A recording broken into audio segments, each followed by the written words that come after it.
कसका student, hopefully सारे बहुत बढ़िया हो और थोड़े थोड़े परेशान भी हो। परेशान होने की वजह भी जायज़ है। कैसे हम एक धांसू रणनीति के साथ में एचएससी बोर्ड एंट्रेंस एग्जामिनेशन जो 11 फरवरी से स्टार्ट है और हमारे एमएससीटी जो हमारे मई के फर्स्ट वीक में स्टार्ट है, यानी कहीं कहीं 150 दिन बचे हैं, कैसे इन दोनों को इसी एक पर्टिकुलर टाइम फ्रेम के अंदर क्रैक करें, या क्या रणनीति रखनी चाहिए हमको कि हमारे इन 150 दिन में हम एमएससीटी भी निकाल लें और एचएससी बोर्ड भी निकाल लें। ये बहुत सारे बच्चों के डाउट से लगातार कॉल्स भी आ रहे थे कि भैया हम फोकस नहीं कर पा रहे कि 11 तारीख से हमारे पास 27 तारीख तक जो है लगातार बोर्ड एग्जाम है, और उस टाइम पे हम हमारे बोर्ड एग्जामिनेशन पे ध्यान दें या हमारे कॉम्पिटिटिव एंट्रेंस एग्जाम पे पढ़ें, या कुछ ऐसी चीजें बता दो कि एक चीज पढ़ नहीं रहे और दोनों की तैयारी एक साथ हो जाए। तो वो धांसू रणनीति में लेके आया हूं आपके सामने कि किस तरीके से आपको पढ़ना चाहिए, सब्जेक्टिव वाइज कैसे, ऑब्जेक्टिव वाइज कैसे, क्योंकि हमारा एमएससीटी तो होता है एमसीक्यू बेस्ड और बोर्ड एग्जामिनेशन सब्जेक्टिव हो गया हमारे पास। सबसे बड़ी बात, हमारे पास वहां पे 5 सब्जेक्ट हो गए, यहाँ पे भी 5 सब्जेक्ट हैं, लेकिन एक सब्जेक्ट डिफरेंस है, वो है नर्सिंग एप्टीट्यूड। बहुत सारे दिमाग का हो रखा है, दिमाग का दही, उस दही को जमाते हैं और आज खा जाएंगे। सबसे पहली बात, टेलीग्राम चैनल। क्यों? क्योंकि यही एक ऐसा प्लेटफॉर्म है जहां पे आपको आपके स्टडी नोट्स मिल जाएंगे, क्विज़ेस मिल जाएगी, हर एक चीज आपको परफेक्ट मैनर के अंदर मिल जाएगी, जो चीज आपको चाहिए, जैसे कि पीडीएफ नोट्स, सेकंड चीज क्विज़ेस, ये सब कुछ आपको मिल जाएगा। अब आ जाते हैं हमारे पॉइंट पे। एचएससी बोर्ड एग्जामिनेशन जैसा मैंने बताया 11 से स्टार्ट होने वाले हैं। आप में से बहुत सारे स्टूडेंट ऐसे हैं जिनको ऑलरेडी टाइम टेबल मिल चुका है, अगर किसी को नहीं मिला है तो भाई साहब वो मंगल से आया होगा, क्योंकि अब आपको पता होना चाहिए कि आपके पास में 11 फरवरी से आपके बोर्ड एग्जामिनेशन स्टार्ट हो चुके हैं और 27 तक आपके साइंस वालों के चलेंगे। हम आर्ट्स और कॉमर्स वालों की बात नहीं करेंगे भाई, अपन ठहरे साइंस वाले टुच्चे लोगों की बात नहीं करते। अब देखो, फिजिक्स, केमिस्ट्री, बायो और इंग्लिश और ग्रामर, ये वो सब्जेक्ट हैं जो हमारे एमएससीटी में भी आएगा, यानी कि इन सब्जेक्ट का हमको 70% तो यहीं कवर कर लेना है। 70% का मतलब क्या कि हम सब्जेक्टिव को कुछ इस तरीके से पढ़ते हैं कि हमारा जो 70% ऑब्जेक्टिव है वो क्लियर हो जाए। उसके बाद में मई का फर्स्ट वीक में हमारे पास एंट्रेंस एग्जामिनेशन है, इसके बिटवीन हमारे पास मिलेंगे हमको 45 डेज।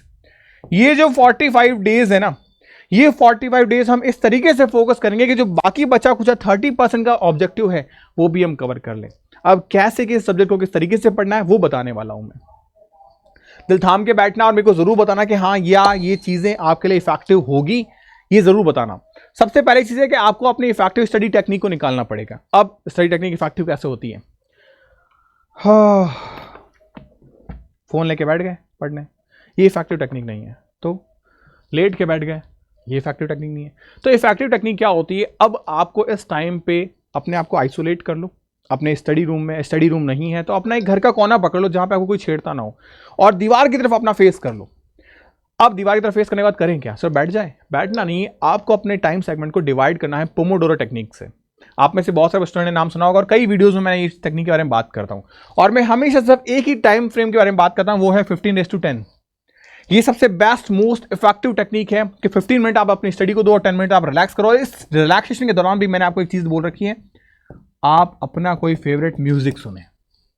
आपको गजलें पसंद है, गजल सुनो। आपको पंजाबी म्यूजिक पसंद है, पंजाबी म्यूजिक सुनो। वो सॉन्ग सुनो जो आपको पसंद है और आप गुनगुना सकते हो। इससे आप अगले पोमोडोरो सेशन के लिए बहुत एक्टिव और चार्ज हो जाओगे। सेकंड चीज से बात करें, अब ये सेशन कितने लेने हैं आपको? ये सेशन लेने हैं आपको 3 सेशन। इन 3 सेशन में किस तरीके से? फिजिक्स के लिए 1 सेशन, केमिस्ट्री के लिए 1 सेशन, बायो के लिए 1 सेशन ले लिया आपने। इन सेशन में आपको एक सेशन रखना है एमसीक्यू का, यानी फिजिक्स के जो टोटल 3 सेशन हुए, केमिस्ट्री के 3 सेशन, बायो के 3 सेशन, हमने कितने घंटे स्टडी कर ली? 9 घंटे। उन 9 घंटों में से 2-2 सेशन निकाल दो आप सब्जेक्टिव के, यानी 6 घंटे हमको सब्जेक्टिव स्टडी करनी है, एक सेशन हमको एमसीक्यू स्टडी करनी है, क्योंकि 70% हमको कवर करना है हमारे एमएससीटी के लिए। तो इसके लिए हमने डिवाइड कर दिया हमारे 2-2 सेशन, यानी 6 हमारे सब्जेक्टिव और 3 हमारे ऑब्जेक्टिव। फिर बात करें, 9 घंटे हमारा स्टडी टाइम निकल गया। अब हमारे पास 2 एडिशनल सब्जेक्ट भी बचे हैं, उनको कैसे कवर करना है? हमारे पास 2 एडिशनल सब्जेक्ट आप कुछ भी हो सकते हैं। मैंने इन जनरल लिए हैं हिंदी और इंग्लिश। हो सकता है आप में से कोई केरला, कोई मराठी, कोई बंगाली, ठीक है, अलग अलग सब्जेक्ट हो सकते हैं, बट मैंने कॉमनली लिए हैं हिंदी और इंग्लिश। इनको आपको देना है 75:15 का रेशियो, पोमोडोरो टेक्निक ही, लेकिन 2 घंटे। 75 आपको पढ़ना है, 75 मिनट, एंड 15 मिनट में आप फिर से म्यूजिक सुनिए ताकि आप अपने आप को चार्ज कर पाओ। ऐसे 2 सेशन एक सब्जेक्ट के लिए, एक चाहे हिंदी के लिए रख लीजिए, एक इंग्लिश के लिए रख लीजिए। इस तरीके से आपने 3 घंटे पढ़ाई की, यानी कुल मिला के हमने 12 घंटे स्टडी कर ली अपने एमएससीटी और अपने बीएससी नर्सिंग, या मैं बात करूं एचएससी बोर्ड के दोनों पैटर्न को देखते हुए। तो ये हमारे सब्जेक्टिव भी तैयार हो जाएगा और ऑब्जेक्टिव भी तैयार हो जाएगा। अब आपको करना क्या है, आपको एनालिसिस अपने आप को इवॉल्व कि हम कितनी भैंस पानी में है पता भी तो करना पड़ेगा। क्या पता भैंस पूरी पानी में, क्या पता पानी से बाहर निकल गई है। ये पता करने का एक तरीका है हमारे पास मॉक टेस्ट। आपको मॉक टेस्ट देने पड़ेंगे, सेल्फ असेसमेंट जिसे हम कहते हैं।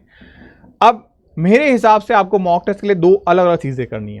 पहली चीज़ ये, आपके बोर्ड एग्जामिनेशन तक आप किसी भी अच्छी पब्लिकेशन की मॉडल टेस्ट पेपर बुक ले आइए, क्योंकि सब्जेक्टिव होता है वहां पे भरिए उसे, अलग अलग पब्लिकेशन की लेके आइए। मैं कहूँगा कम से कम आपको 3 अलग अलग पब्लिकेशन की मॉडल टेस्ट पेपर बुक लेके आनी है। अगर आप लेके आते हो, आप आराम से HSC बोर्ड के अंदर 95 से नीचे किसी भी हाल में किसी भी कंडीशन में नहीं आओगे, अगर आपने 3 अलग अलग डिफरेंट पब्लिकेशन की मॉडल टेस्ट पेपर बुक बना ली। अब रही बात, सर ये तो HSC बोर्ड का हो गया है, अगर मैं बात करूं हमारे MSCT का, आपको 15 जनवरी के बाद में अपने टाइम फ्रेम को डिवाइड कर देना है 9:3 के रेशियो में। 9:3 में क्या किया आपको, 9 घंटे तो स्टडी और रिवीजन करना है। 3 घंटे क्या करोगे आप, यहां पे 3 घंटों को फिर से डिवाइड कर दो 2:1 में। 2 घंटे आपको थियोरेटिकल प्रैक्टिस करनी है और 1 घंटे आपको MCQ प्रैक्टिस करनी है।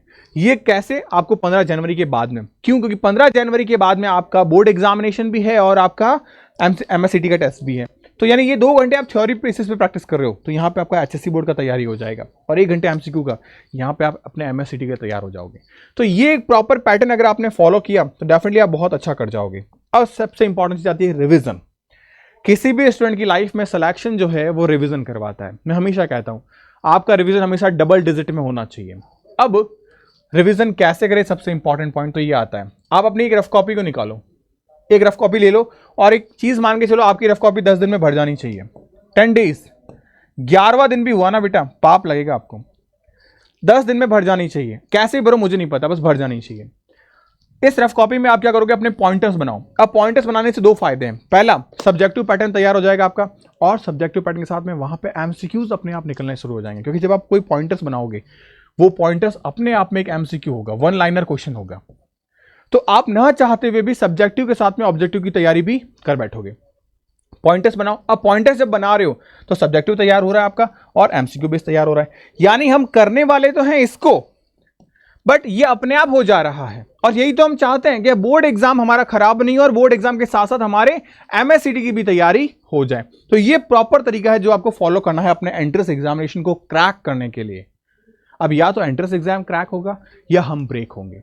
अब आप सोचो आपको करना क्या है। इस वीडियो को देखने के बाद में अगर आप इस चीज को फॉलो करते हो तो मैं ये पक्का कह सकता हूं कि आपका एंट्रेंस एग्जामिनेशन क्रैक होगा, आप ब्रेक नहीं हो सकते। चलो, अब बहुत सारी चीजें ऐसी भी है कि 45 डेज के बाद हम क्या करेंगे, मतलब हमारा HSC बोर्ड का एग्जाम हो चुका, अब हम कंप्लीटली फोकस हैं कि हाँ अब हमको हमारे नर्सिंग एंट्रेंस एग्जाम को क्रैक करना है। उसके लिए मेरे पास प्लान है आपके 150+ टेस्ट की टेस्ट सीरीज, 150 टेस्ट, जिसमें आपके फिजिक्स, केमिस्ट्री, बायो और जो एडिशनल सब्जेक्ट्स हैं नर्सिंग एप्टीट्यूड एंड इंग्लिश, ये भी रखे हुए। यानी इन 5 सब्जेक्ट के आपको 150 टेस्ट मिलेंगे हर रोज कलेक्टिव फॉर्मेट में, मजा आ जाएगा आपको। और एक इंपॉर्टेंट चीज मैं आपको और बता दूं, ये टेस्ट सीरीज शुरू हो रही है 15 जैन से। ये 15 जैन से टेस्ट सीरीज शुरू हो रही है। सर ये तो हमारे बोर्ड एग्जामिनेशन के बीच में आएगी, नहीं आएगी। ये ओनली फॉर बायो, ये ओनली फॉर केमिस्ट्री, ये ओनली फॉर फिजिक्स। 25 फरवरी तक सिर्फ आपका फिजिक्स, केमिस्ट्री, बायो आएगा, इसके अलावा कुछ नहीं आ रहा। मतलब आपको इंग्लिश पढ़ना नहीं, नर्सिंग एप्टीट्यूड पढ़ना नहीं, आपके सिलेबस में जो चीजें हैं उन्हीं का आपको टेस्ट देना है। तो आपका बोर्ड एग्जामिनेशन भी यहाँ पे तैयार हो जाएगा और CT भी तैयार हो जाएगा। लेकिन सर हम क्लासेस कैसे करेंगे, ये आपका बैच है जिसमें आपके क्रैश कोर्स भी शुरू हो जाएंगे। यानी आपको दोनों तरफ से बेनिफिट मिलने वाला है क्रैश कोर्स के अंदर, कि आप अपने बोर्ड की भी प्रिपरेशन करें और अपने नर्सिंग एंट्रेंस एग्जामिनेशन की भी प्रिपरेशन करें। इनको ज्वाइन करिए आज और स्टार्ट करिए अपने प्रिपरेशन को। आप में से बहुत सारे ऐसे बच्चे होंगे जो सेपरेटली महाराष्ट्र के लिए पढ़ने वाले हैं, सेपरेटली एम्स के लिए पढ़ने वाले हैं। तो अगर आपका टारगेट एम्स है तो आप उम्मीद 4.0 बैच को ज्वाइन करें, और अगर आपका टारगेट महाराष्ट्र है तो आप संघर्ष 3.0 बैच को ज्वाइन करें। अब आप देखिए आपका टारगेट क्या है, आपका गोल क्या है। अगर आप अपने गोल पे फोकस होकर स्टडी करेंगे तो डेफिनेटली उसे अचीव भी करेंगे। होपफुली सारे डाउट्स मैंने आपके क्लियर किए हैं। फिर भी अगर कोई डाउट्स रह जाते हैं 9352188704 इस नंबर पे आप मेरे को कॉल करके मैसेज कर सकते हैं, बात कर सकते हैं अपने बड़े भाई से, ताकि हर एक छोटी बड़ी बात पे हम उस पर डिस्कशन करें और उन प्रॉब्लम को रिजॉल्व करें। मिलते हैं नेक्स्ट वीडियो में, तब तक के लिए पढ़ते रहिए, मुस्कुराते रहिए, स्टे हैप्पी, स्टे हेल्दी।